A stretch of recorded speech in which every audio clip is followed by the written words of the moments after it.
Insurance Company of India Limited. AIC.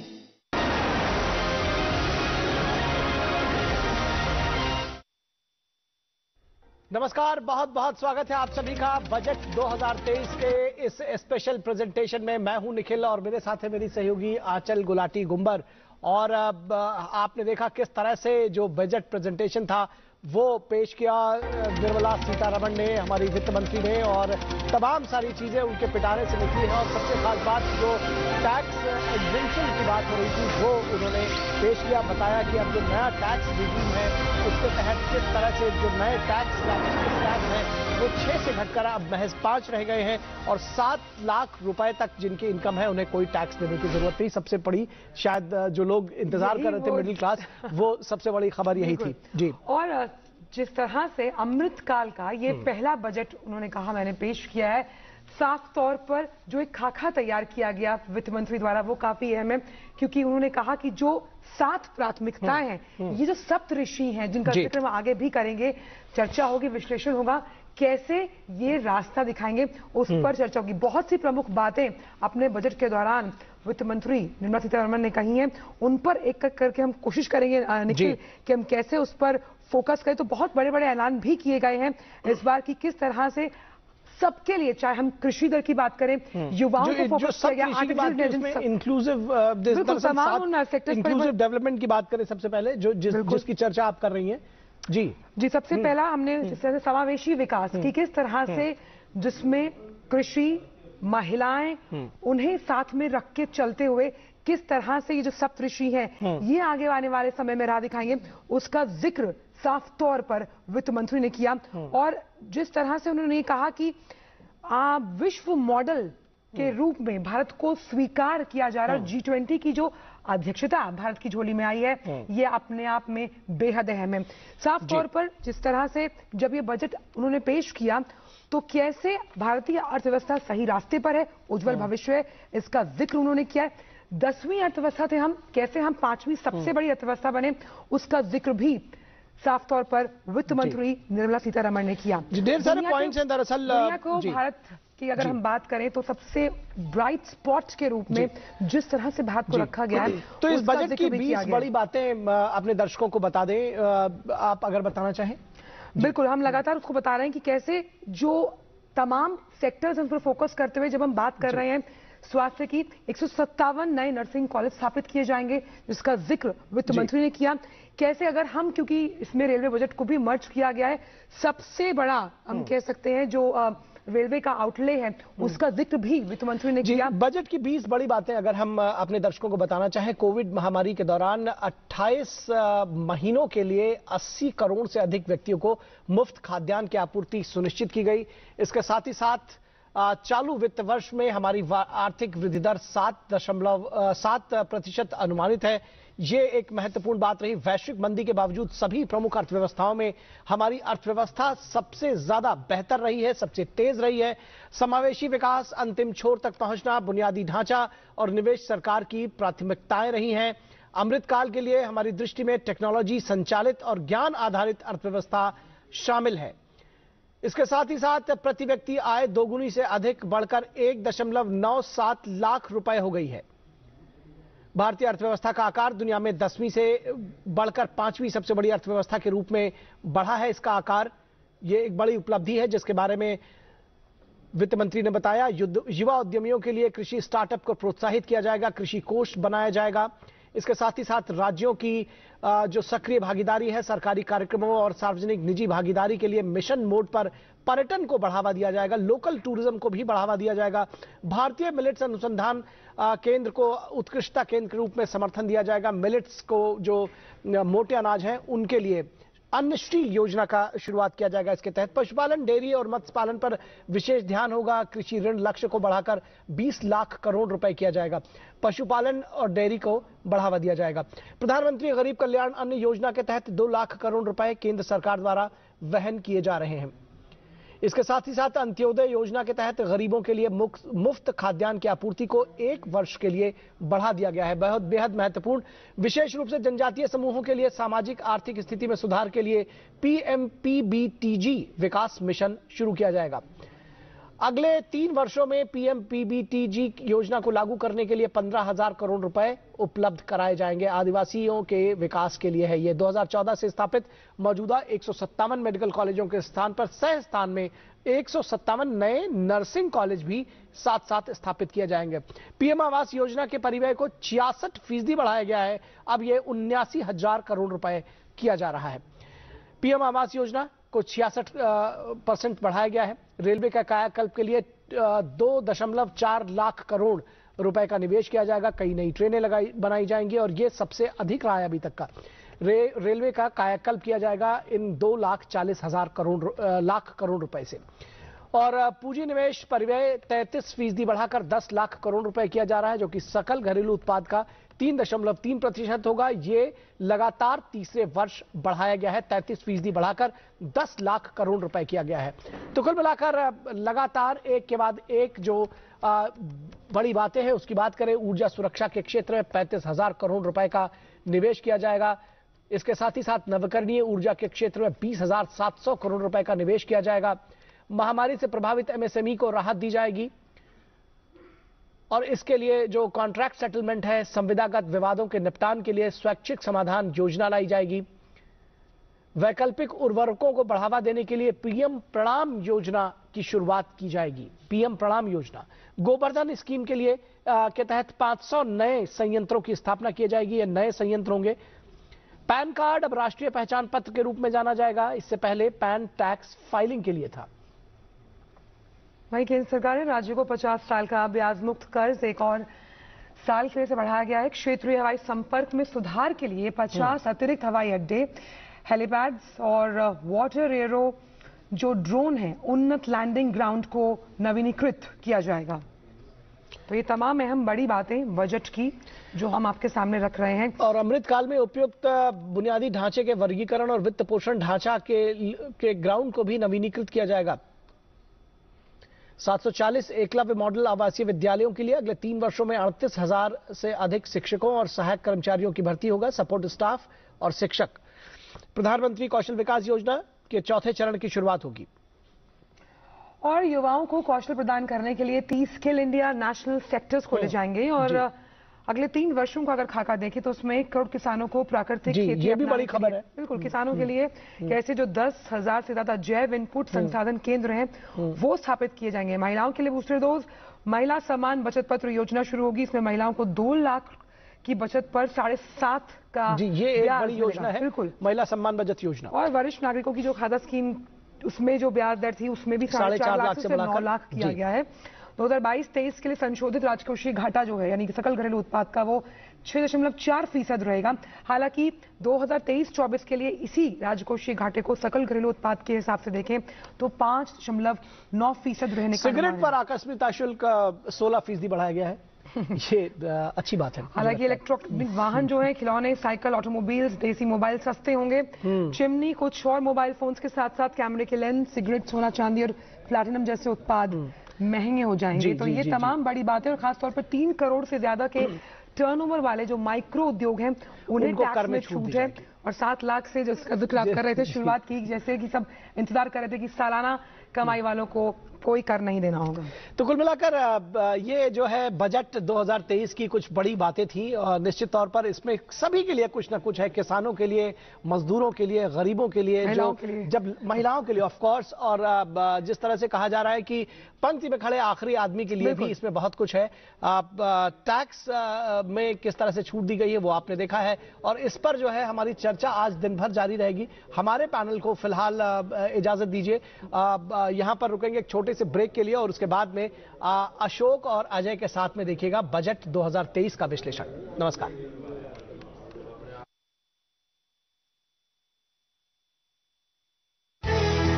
दुनिया की सबसे तेज रफ्तार अर्थव्यवस्था का कैसा होगा बजट? निवेश और विकास की रफ्तार को बढ़ाने के लिए इस साल के बजट में क्या होंगी सौगात? देश के विकास और आर्थिक नीतियों की हर बात। किसानों के कल्याण और बुनियादी ढांचे को बजट से बड़ी उम्मीदें। शिक्षा, स्वास्थ्य और रोजगार के लिए कैसा रहेगा आने वाला बजट? देखिए आम बजट पर हमारी खास पेशकश। बजट 2023 1 फरवरी को दिन भर सिर्फ डीडी न्यूज पर। जब से यहाँ आए तब से बिंदा बाबा हमारे सपने में आ रहे हैं। बैरकपुर की हवाओं में भी बिंदा बाबा के बलिदान की कहानियां सुनाई दी। हमें यहाँ से भागना पड़ेगा। नहीं, हम भागे तो इन गोरों को हमारी माटी से कौन भगाएगा? ये वर्दी फेंक कर सर पर कफन बांधने का समय आ गया है। हिम्मत रखो और इन गोरों को बता दो कि हमारे आत्मसम्मान के साथ खिलवाड़ करने का क्या अंजाम होता है। मंगल पांडे की, मंगल पांडे की, मंगल पांडे की।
हर दिन हर पल बनती खबरें, बदलती दुनिया, हम लेकर आते हैं आपके लिए बड़ी खबरें, संपूर्ण कवरेज ताकि आप रहें खबरों के बीच हमारे साथ। मिड डे प्राइम हिंदी सोमवार से शुक्रवार दोपहर 1 बजे सिर्फ डीडी न्यूज पर।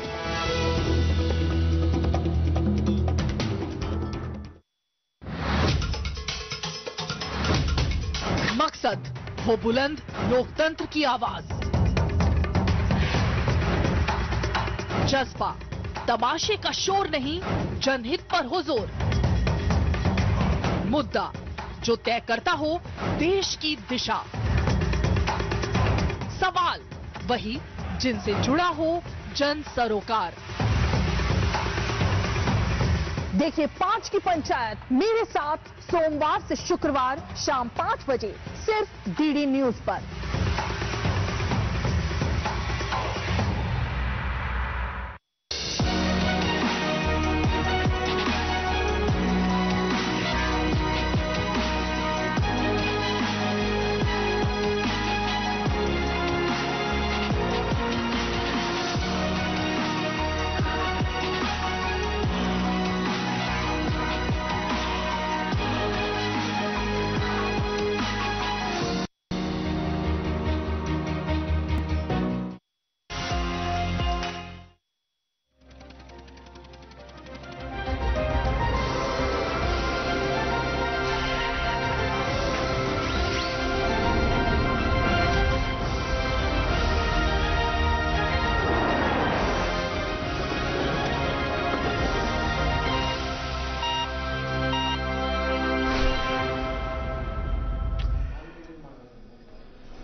तो आप डीडी न्यूज देख रहे हैं और केंद्रीय जो बजट है वो संसद में रखा जा चुका है। आपने अब तक बजट का सीधा प्रसारण देखा और जिन चीजों की बात लगातार हो रही थी, जिनका इंतजार बरसों से हो रहा था, वो सभी चीजें इस बजट में दिखी। अमृतकाल का पहला बजट था और इस बजट में अगर कहें तो 7 क्षेत्र थे जहां पर फोकस था, लेकिन इसके अलावा अगर बड़ी बड़ी बातें करें तो बहुत सारी चीजें हैं, बहुत सारे फाइन प्रिंटिंग्स में जिसको पढ़ने की जरूरत है, जानने की जरूरत है। लेकिन बड़ी बात है कि जिसका मैंने शुरू में ही कहा कि बड़ा इंतजार था कि करदाताओं को क्या मिलेगा, ईमानदार करदाताओं को क्या मिलेगा। तो आखिरकार आज सरकार ने ईमानदार करदाताओं की जो इच्छा थी उसको पूर्ण कर दिया। किसानों के लिए बहुत कुछ है, महिलाओं के लिए बहुत कुछ है, वुमेन पावर जो है इस बजट में दिखाई देती है और साथ साथ इंफ्रास्ट्रक्चर पर एक बड़ा पुश है। बहुत कुछ है, आप लगातार बने रहिए हमारे साथ। मैं हूं अशोक श्रीवास्तव, मेरे साथ मेरे सहयोगी अजय मिश्र हैं। बिल्कुल अशोक जी, आपने बिल्कुल सही कहा कि जो हाईलाइट है इस बजट का वो है डायरेक्ट टैक्स प्रपोजल। एक नया डायरेक्ट टैक्स रिजीम है जिसको कहा जा रहा था कि डायरेक्ट टैक्स रिफॉर्म्स की घोषणा वित्त मंत्री कर सकते हैं और कुछ दिनों पहले उन्होंने संकेत भी दिया था कि जो मिडिल क्लास है उस पर वो भरोसा करती हैं, वो खुद भी मिडिल क्लास से आती हैं और इसलिए आज टैक्सेशन के मोर्चे पर सभी लोग ये देखना चाहते हैं, बजट को इसी रोशनी में देखना चाहते हैं कि टैक्स के लिहाज से क्या कुछ किया गया। हम आपको बताएंगे कि कैसे 7 लाख रुपए तक की आमदनी पर आपको कोई टैक्स नहीं देना होगा, और कैसे जो नया टैक्स रिजीम है वो देश की दिशा बदलने जा रहा है। लेकिन बजट आप देखते हैं इस चीज के लिहाज से भी कि देश के विकास पर खर्च कितने होंगे। पिछले साल हमने देखा था तो करीब 39 लाख करोड़ रुपए देश के विकास पर पूरी पाइपलाइन में एक साल के बीच में खर्च किए जाने थे। इस बार वो बजट बढ़ा है और अब 45 लाख करोड़ रुपए पूरे साल भर में खर्च किए जाएंगे। और जैसा कि आपने कहा कि अमृत काल का बजट है तो एक लंबी अवधि का भी हमें एक दस्तावेज दिखाई देता है, एक विजन दिखाई देता है जो वित्त मंत्री ने कहा है। और 9 सालों की उपलब्धियां जो है वो भी वित्त मंत्री ने बताई स्पष्ट तौर पर 2014 से लेकर के। और सबसे बड़ी बात यह कि मोटे तौर पर अगर हम कहें तो हमारी आपकी आमदनी में 2 गुने का इजाफा हुआ है अगर हम 2014 से देखें 2022 के बीच में एकदम। पर अजय, क्या जो अमृतकाल की बजट की बात हो रही है कि अमृतकाल का पहला बजट था और प्रधानमंत्री बार बार कह चुके थे कि हमको 2047 फोकस करना है, उस लिहाज से आपको क्या लगता है कि ये किस दिशा में आगे जाने वाला बजट है? देखिए, जब ये कल आर्थिक सर्वेक्षण पेश किया गया उसी वक्त ये तय हो गया था कि अब जो बजट या फिर जो आर्थिक नीतियां आएंगी वो केवल एक साल पर फोकस नहीं करेंगी, वो एक दशक पर फोकस करेंगे और अगले 25 साल की बात करेंगी। और इसीलिए जो ब्लूप्रिंट दिख रहा है वो अमृतकाल का बजट, जिसको वित्त मंत्री ने कहा कि हम ये अमृतकाल का बजट पेश कर रहे हैं और उसमें जो चुनिंदा क्षेत्र है जिस पर फोकस किए, उन्होंने कहा कि स्ट्रैटेजीज हमारे पास हैं, हम एक एक साल करके आगे बढ़ेंगे। पिछले 9 सालों में जो हमने किया है उसको भी देखना जरूरी है कि कहां पर चीजें अच्छा प्रदर्शन कर रही हैं और कहां पर हमें ज्यादा काम करने की जरूरत है। तो आगे जाते हुए जो हमारी बड़ी बात है इस बजट की तो देखें तो वित्तीय अनुशासन बहुत ही इंपॉर्टेंट रहा है जिस पर देश और दुनिया के सभी निवेशकों की निगाहें होती हैं। फिस्कल डेफिसिट का एक ऐसा आंकड़ा होता है जिस पर सभी लोग देखना चाहते हैं कि आखिर सरकार ज्यादा खर्च करने के चक्कर में अपने जो अनुशासन है उससे कहीं भटक तो नहीं गई है, लक्ष्य तय किया गया है। बिल्कुल। और हमारे साथ जो खास मेहमान भी हैं उनका भी अब हम परिचय करा दें। हमारे साथ सचिन चतुर्वेदी जी जुड़ रहे हैं जो कि डीजी हैं RIS फॉर डेवलपिंग नेशंस के, और बहुत बहुत धन्यवाद सर वक्त निकालने के लिए इस खास प्रोग्राम में। अनिल पद्मनाभन जी, वरिष्ठ आर्थिक पत्रकार, आप मिंट के साथ जुड़े रहे और लगातार 25 सालों से ज्यादा अनुभव आपका और बजट को लेकर के बारीकी से आपकी निगाह इस पर रहती है, आपका भी धन्यवाद। जाने माने टैक्स एक्सपर्ट वेद जैन साहब ICAI के पूर्व प्रेसिडेंट भी इस कार्यक्रम में जुड़ चुके हैं। तो सबसे पहले सचिन जी आप ही से शुरुआत करते हैं इस बजट को। आप अजय जी, आप सचिन जी से शुरुआत कीजिए, लेकिन आज सबसे ज्यादा मुस्कुरा जो है वेद जी रहे क्योंकि उनके प्रपोजल्स शायद एक्सेप्ट कर लिए गए। तो सचिन सर, पहला सवाल यही कि इस बजट को आप किस तरह से परिभाषित करेंगे। अमृतकाल का बजट देखा है लेकिन ट्रांसपेरेंट और फिस्कल डेफिसिट या फिर वित्तीय अनुशासन उस पर स्पष्ट फोकस दिखाई देता है। बिल्कुल सही कहा अजय जी आपने, तीनों बातें बिल्कुल सही हैं। जैसा शुरू में अशोक जी कह रहे थे कि इस में सभी के लिए सबने जो कुछ सोचा होगा सभी के लिए इस बजट में कुछ ना कुछ निकल करके आया है। लेकिन मुझे लगता है कि 3 प्रमुख क्षेत्र अजय जी महत्वपूर्ण है। सबसे पहला जो देश की ग्रीन स्ट्रेटेजी होनी चाहिए, ग्रीन ग्रोथ का जो फोकस होना चाहिए, युवाओं को जोड़ने वाला बजट है, भविष्योन्मुखी बजट है, और साथ ही इन तीनों प्राथमिकताओं को जोड़ने के बाद भी वित्त मंत्री ने जो वित्तीय अनुशासन की आवश्यकता है उसका न सिर्फ इस वर्ष परिचय दिया बल्कि 2025-26 का भी जो लक्ष्य है उसके प्रति जो रोडमैप सामने आज वित्त मंत्री ने रखा है वो उसी तरफ बढ़ने की तरफ है। जी बिल्कुल। वेदन साहब, जिस तरह से अशोक जी ने कहा कि जो टैक्स के मोर्चे पर जो बड़ी बातें थी, क्या हम इसको एक नए डायरेक्ट टैक्स रिफॉर्म के तौर पर लें जो आज वित्त मंत्री ने ऐलान किया है और इससे वाकई मिडिल क्लास को क्या फायदा होने जा रहा है? देखिए, आज की जो अनाउंसमेंट है वित्त मंत्री जी की वो इस बात को दर्शाती है कि जो टैक्स की कलेक्शन 2022-23 में बड़ी इंप्रेसिव रही है, इनकम टैक्स की फिगर रही है, उसको ध्यान में रखते हुए उन्होंने कहा कि टैक्स पेयर ने जितनी सपोर्ट की है उनको उसी लाइन में, उसी प्रगति में और देश की एक इकोनॉमी को दिशा देने के लिए उन्होंने की है। 2-3 महत्वपूर्ण चेंजेस की हैं। देखिए, एक तो 7 लाख रुपए तक की टैक्स की छूट अपने आप में बहुत अच्छी हो गई। लगभग ये मान के चलिए, और जब मैं सैलरीड क्लास की मान के चलता हूं तो वो 50,000 की जो डिडक्शन है वो रिस्टोर की है, जो उन्होंने स्टैंडर्ड डिडक्शन को, तो लगभग 60,000 रुपए पर मंथ की सैलरी जिसको मिलती है उसकी इनकम पे कोई टैक्स नहीं लगेगा। कोई किसी तरह की कहीं भी कोई इन्वेस्टमेंट सेविंग करने की कोई कंडीशन नहीं है। 7 लाख रुपए तक की पूरी छूट हो गई है। उसके बाद जो टैक्स का रेट भी उन्होंने बताया कि जिसकी इनकम 9 लाख रुपए तक की है उसके ऊपर सिर्फ 45,000 रुपए का टैक्स आ रहा है, जो नहीं जो उसके हिसाब से आ रहा है। और जो जिस ढंग से इसकी वर्किंग है 25% की छूट है जो 15,000 रुपए की छूट दी है। जिस तरह से हायर इनकम ग्रुप के केस में सरचार्ज जो 37% था, जो हम कहते थे कि बहुत ज्यादा है सरचार्ज, इस बात को वो वन टाइम लगाया गया था क्योंकि उस समय फिस्कल डेफिसिट का एक चैलेंज था। और इस समय क्योंकि फिस्कल डेफिसिट का वित्त मंत्री जी ने अपने आप पर एक बार लिया कि हम डिसिप्लिन मेंटेन करेंगे और जो फिस्कल डेफिसिट है करंट ईयर का वो भी रीजनेबल रहा है, उस बात को भी ध्यान में रखते हुए जो 5 करोड़ से ऊपर के इनकम के स्टेज पे 36% जो सरचार्ज लगता था उसको घटा के भी 25% किया। सबसे बड़ी छूट अगर इस बजट में देखेंगे तो एमएसएमई सेक्टर को आई है। दो महत्वपूर्ण चीजें हैं। एक छोटी सा शब्द उन्होंने यूज किया था वित्त मंत्री जी ने, अगर नोट करने वाला हो, एक तो उन्होंने कहा कि आज अब ये 2 करोड़ से जो प्रेजेंटिव है वो 3 करोड़ हो गया, लेकिन साथ के साथ ये कहा कि किसी भी एंटिटी ने कोई पेमेंट एमएसएमई को करनी है, अगर वो पेमेंट उसने before closing of the year और फाइलिंग ऑफ रिटर्न नहीं की तो उसको टैक्स पे करते समय उसकी छूट नहीं मिलेगी। ये एमएसएमई के लिए एक बहुत बड़ा बदलाव होगा मेरे हिसाब से। आप समझिए कि ये कि आज की डेट में कोई बड़ी कंपनी है, कॉर्पोरेट है, जिसने एमएसएमई से 10 लाख रुपए की कोई परचेज कर ली है, अगर वो पेमेंट अपनी रिटर्न भरने से पहले एमएसएमई को नहीं करता तो 10 लाख की परचेज की छूट नहीं मिलेगी। ये सेक्शन 43B की एक अपने आप में वो कंडीशन है, वो चेंज बहुत महत्वपूर्ण की है।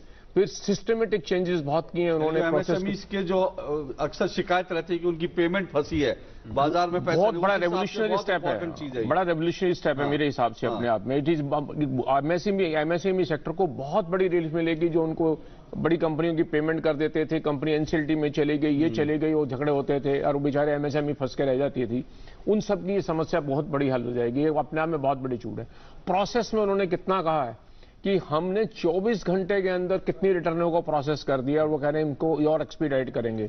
और भी जो प्रोविजंस हैं उन्होंने प्रपोजल किए हैं वो अपने आप में बहुत महत्वपूर्ण है समझने वाले, जो वर्किंग करने वाले, कि कितनी इस समय कंप्लायंस बर्डन को कम करने की कोशिश की गई है और ईज ऑफ डूइंग बिजनेस की भी बहुत जरूरत की गई है। ये एक महत्वपूर्ण चीज चेंज की गई है। अनिल जी, जहां पर जब बजट भाषण पढ़ रही थी वित्त मंत्री और जैसी उन्होंने टैक्सेस वाले पोर्शन पर आई तो सभी लोग बड़े सतर्क थे और उसके बाद जैसे ही उन्होंने ऐलान किया, मतलब मैं देख रहा था चारों ओर खुशी का माहौल था।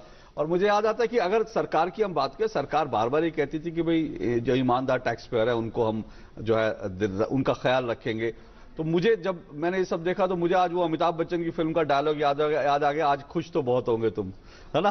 तो मतलब आज टैक्स पेयर्स के लिए कह सकते हैं कि बहुत बड़ा एक ऐलान, जैसा वेद जैन जी भी बता रहे हैं, और ये पॉलिटिकली भी एक बड़ा मूव हो सकता है सरकार का। बिल्कुल, ये आप ध्यान रखिए, ये आखिरी बजट है चुनाव के पहले, तो मतलब पब्लिक में एक सवाल था कि ये कहीं पॉपुलिज्म जो रेवड़ी कल्चर है उसकी ओर जाएगा, नहीं तो कोई फाउंडेशनल बजट बनाएगा जो अमृतकाल अगले 25 साल जो भारत को एक मध्यम वर्ग देश बनाएगा, मिडिल इनकम कंट्री।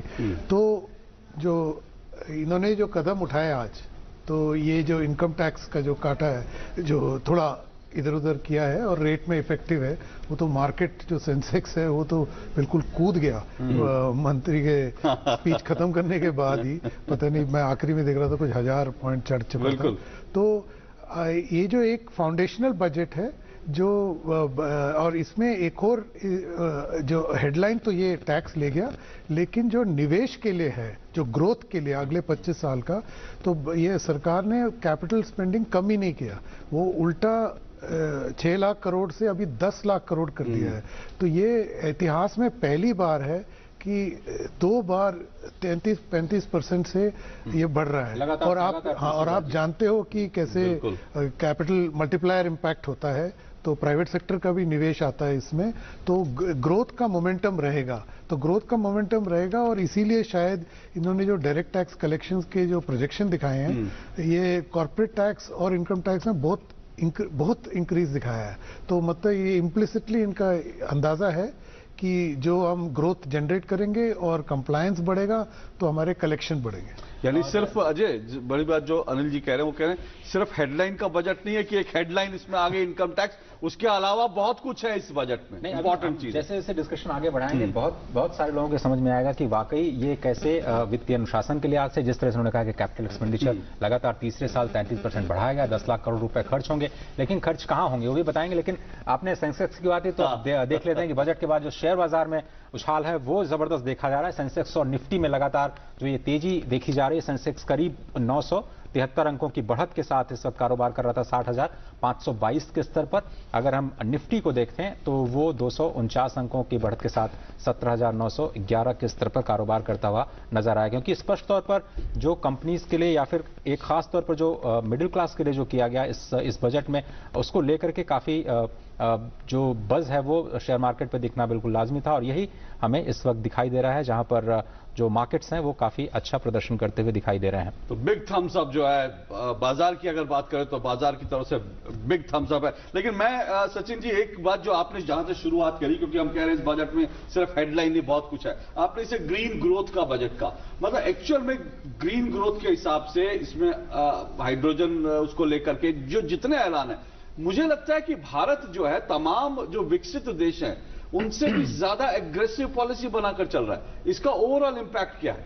इसका ओवरऑल इंपैक्ट अशोक जी बिल्कुल क्लियर है। जैसा प्रधानमंत्री ने कहा COP26 में कि भारत एक एग्जाम्पल सेट कर रहा है, और ये एग्जाम्पल सिर्फ विकसित देशों के साथ जो एक मांग के रूप में रखा जाता था उसको उन्होंने छोड़ दिया, उन्होंने गेम कर दिया, और ये जो गेम चेंजिंग हुआ है इस सारे डेवलपिंग कंट्रीज के लिए एक उदाहरण बन के सामने निकल के आया है। तो COP26 में, COP27 में भारत ने खुद अपना पैसा डोमेस्टिक रिसोर्सेज से मोबिलाइज किया। ये एक महत्वपूर्ण पोजीशन है।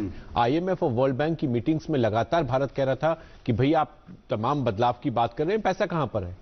वित्त मंत्री ने पिछले 5 बजट में लगातार ये सामने ला करके रखा है कि 2015 का प्रधानमंत्री का कमिटमेंट हम किस ढंग से लोकल रेवेन्यू मोबिलाइज करके अचीव कर सकते हैं। और वो ग्रीन ग्रोथ आज आप देखेंगे 17 अलग अलग उन्होंने इनिशिएटिव्स हमारे सामने रखे, जिसमें कि मैं अभी देख रहा था 8 उदाहरण तो सिर्फ कृषि के क्षेत्र में है, जहां हम मेजर मीथेन के चैलेंज से निपट नहीं पा रहे हैं, जहां पर कि लगातार जैसे जैसे कृषि का प्रोडक्शन बढ़ रहा है हम लोग देख रहे हैं मीथेन का प्रोडक्शन बढ़ रहा है, और इसीलिए एक मेजर कार्बन फुटप्रिंट हमारे एग्रीकल्चर का आ रहा है। एक आप मेजर इनिशिएटिव देखेंगे जिसमें उन्होंने लगातार इकोलॉजिकल कंसिस्टेंट एग्रीकल्चर के प्रोडक्शन की जो बात प्रधानमंत्री कर रहे हैं, वित्त मंत्री ने आज उसको एक मूर्त रूप दिया है। ये सबसे पहला है।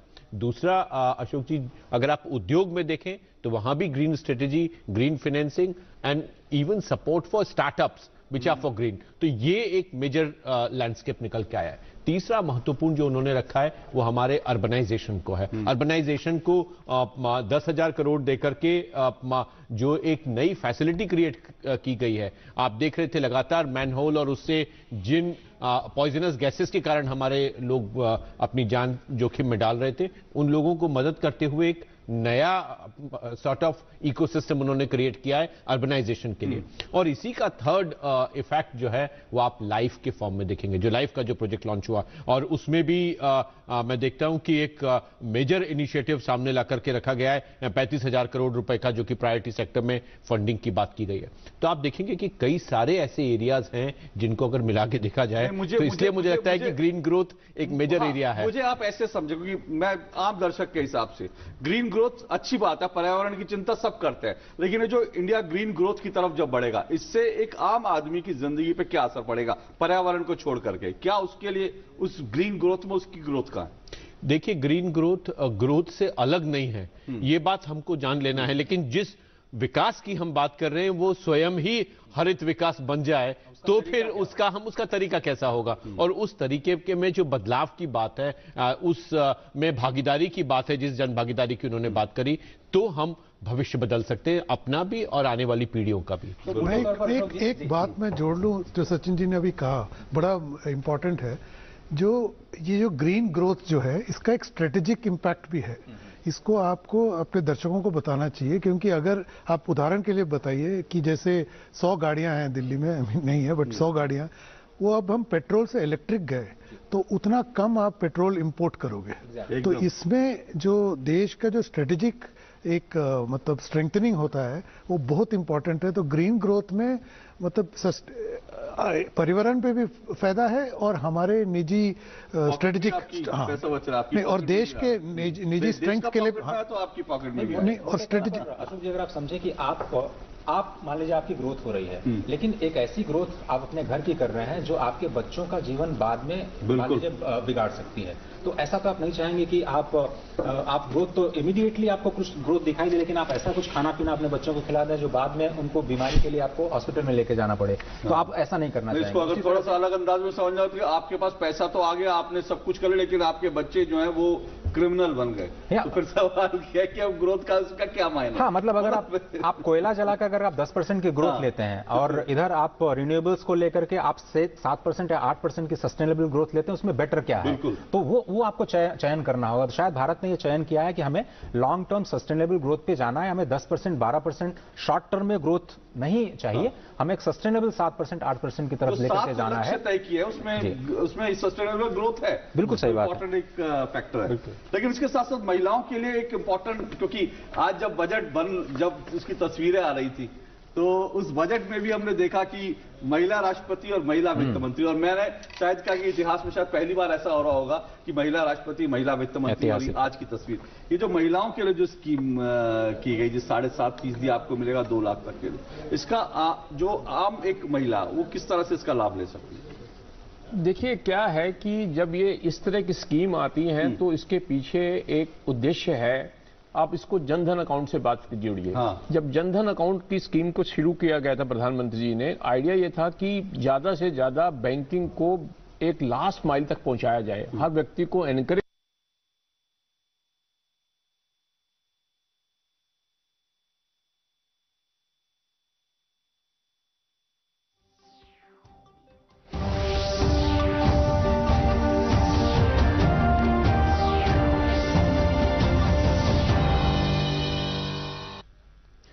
नाजरीन आदाब, कशरन खबरन मज तुहंद खैर मकदम। मरकजी खजाना वजीर निर्मला सीतारमणन कोर आज पार्लियामेंटस मज माली वरी 2023-24 बापत मरकजी बजट पेश। अमे हवाल कर तिमो अमिक खुसूसियात पेश। And act as the Saptarishi guiding us through the Amritkal.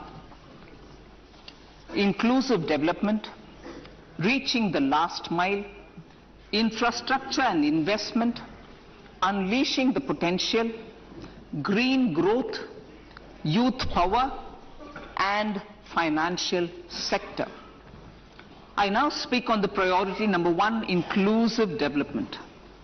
The government's philosophy of Sabka Saath, Sabka Vikas has facilitated inclusive development covering in specific farmers, women, youth, OBCs, scheduled castes, scheduled tribes, Divyangjan and economically weaker sections, and overall priority for the underprivileged, Vanchiton ko Variyata. There has also been a sustained focus on Jammu Kashmir, Ladakh and the Northeast. This budget builds on those efforts. Digital public infrastructure for agriculture. Digital public infrastructure for agriculture will be built as an open source, open standard and interoperable public good. This will enable inclusive farmer-centric solutions through relevant information services for crop planning and health, improved access to farm inputs, credit. अमुक नकल यी one Rajya Sabha मज पेश करने। मरकजी budget 2023-24 मंजूरी बापत सपज आज सुबह मरकजी काबीना मीटिंग मुनकद। काबीना मंजूरी पत कोर मरकजी खजाना वजीरन पार्लियामेंटस मज बजट पेश। खजाना वजीरन तम सिंद टीमन कोर बजट पेश करने ब्रो सदर जुमहूरिया द्रौपदी मुर्मू सत्य मुलाकात। लेफ्टिनेंट गवर्नर मनोज सिन्हान नौजवान मज फनी तो तख्लीकी सलाहियतन पोशर दिन तकीद कोर्मुत वोनुक सकाफती तो तख्लीकी सरगर्मी नौजवान बेहतरीन कारकर्दगी हावनुक टैलेंट तो मुस्तकबिल के नस्लन बाबत तहजीबी मिरास पैदा करने बाबत तालिब इल्मन कल कड़ान। तम रात जम्मू यूनिवर्सिटी मज 36 inter university north zone youth festival अंतर नॉर्डस दस तुलन पत ख्याल बावत करान। लेफ्टिनेंट गवर्नरन वोन मौसीकी रक्स थिएटर तो अदब नौजवान यथ कत कुन मल फिरान तिम अनन पन्न ख्यालन मज बेहतरी तमो कोर नौजवानन तकीद तिम गसन पन्ने फनी सलाहियत कामे लागन तो पन्नो तख्लीकातो सत दोयमन तहरीक दिन मनोज सिन्हान वतलो नौजवान पुई हिंदिस टैलेंटस पोचर दिन बापत यूनिवर्सिटियन हुन अहम किरदार ती ये 5 दोहन हुंद यूथ फेस्टिवल ओस Jammu university association of Indian universities नवी दिल्ली हिंदे अथवास मुनक़द करना आमुद तकरीब पे कोर एलजीएन अंतरनाडुक अख सोविनियर ती जारी chief secretary doctor Arun Kumar मेहतान वोनमुत तमाम खदमत कामयाबी सान डिजिटाइज करने पत गैस खदमतन हज वक्तस पे फरहमी तो सरकारी महकमन मामल संभालनस मज मसनवी जहानस हंदिस इस्तेमालस पे जोन दिन यून यमन कथन हज बावत कर डॉक्टर अरुण कुमार मेहतान Jammu Kashmir e governance agency हज 14 बोर्ड ऑफ गवर्नर्स चे मीटिंग मज तमो दुत बेहतर रबतस ते निगरानी मकसद बापत AIML तो IOTS पे मबनी टेक्नोलॉजी काम लागनस पे जोर तमो टेक्नोलॉजी सत्य मसल अंजरावन तो यह शफाफियत यकीनी बनावनुक सारी खोत असरदार जरिए ते चीफ सेक्रेटरीन कोर जम्मू कश्मीर केन 168 ब्लॉकन हंद बापत state wide area network coverage ते आगाज तमो दुत महफूज नेटवर्कस ताम आसानी सान वातन बापत जिले सुत्रिस पे 10 इंतहाई अहम दफ्तर तो ब्लॉक सुत्रिस पे 5 यिथन दफ्तरन ताम वातनुक मशवरा इंतजामिया तिथन असर रसूख वालन लोकन खिलाफ पन कार्रवाई जारी थवित यमो गैर कानूनी पे सरकारी जमीन पे कब्जो कोरमुत कार्रवाई तहत आय अनंतनाग इंतजामिया तरफ रात कैंसन सियासी लीडरन हंद गैर कानूनी ढांचे हटाने यम लीडरन मज पीरजादा मोहम्मद सईद फारूक अंद्राबी तो सबक वजीर आला सईद मीर कासिम सद वारिस शामिल यह मुहिम आय अनंतनाग डोर अंजाम दिन अथ वोत कशरन खबरन हुंद यह बुलेटिन अंद इजाजत खुदा सवाल।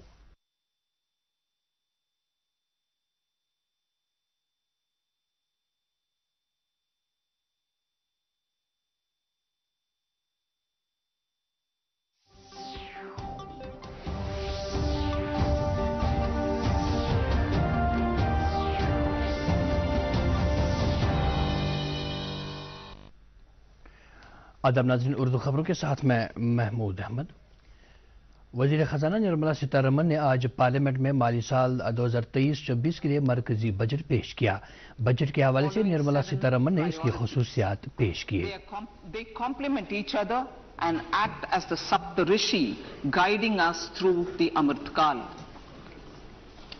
Inclusive development, reaching the last mile, infrastructure and investment, unleashing the potential, green growth, youth power and financial sector. I now speak on the priority number 1, inclusive development. The government's philosophy of Sabka Saath, Sabka Vikas has facilitated inclusive development covering in specific farmers, women, youth, OBCs, scheduled castes, scheduled tribes, Divyangjan and economically weaker sections, and overall priority for the underprivileged, Vanchiton ko Variyata. There has also been a sustained focus on Jammu Kashmir, Ladakh and the Northeast. This budget builds on those efforts. Digital public infrastructure for agriculture. Digital public infrastructure for agriculture will be built as an open source, open standard and interoperable public good. This will enable inclusive farmer-centric solutions through relevant information services for crop planning and health, improved access to farm inputs, credit. इसके फौरन बाद budget की नकल राज्यसभा में पेश की जाएगी। मरकजी बजट 2023-24 की मंजूरी के लिए आज सुबह मरकजी काबीना की मीटिंग हुई। काबीना से मंजूरी मिलने के बाद सीतारमन ने पार्लियामेंट में मरकजी बजट पेश किया। वजीर खजाना और उनकी टीम ने बजट पेश करने से पहले सदर जमहूरिया द्रौपदी मुर्मू से भी मुलाकात की। लेफ्टिनेंट गवर्नर मनोज सिन्हा ने नौजवानों में फनी और